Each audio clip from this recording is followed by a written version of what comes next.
بسم اللہ الرحمن الرحیم۔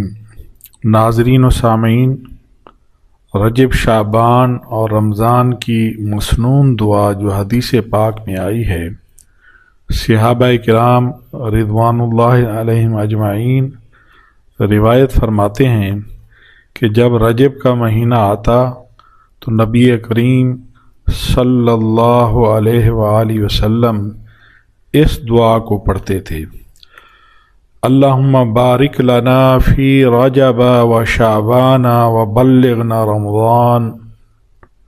اے اللہ، ہمارے لیے رجب اور شعبان میں برکت عطا فرما اور ہمیں رمضان المبارک تک پہنچا دے۔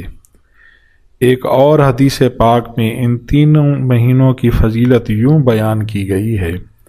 نبی کریم صلی اللہ علیہ وآلہ وسلم نے ارشاد فرمایا کہ رجب اللہ تعالیٰ کا مہینہ ہے اور شعبان میرا مہینہ ہے اور رمضان المبارک میری امت کا مہینہ ہے۔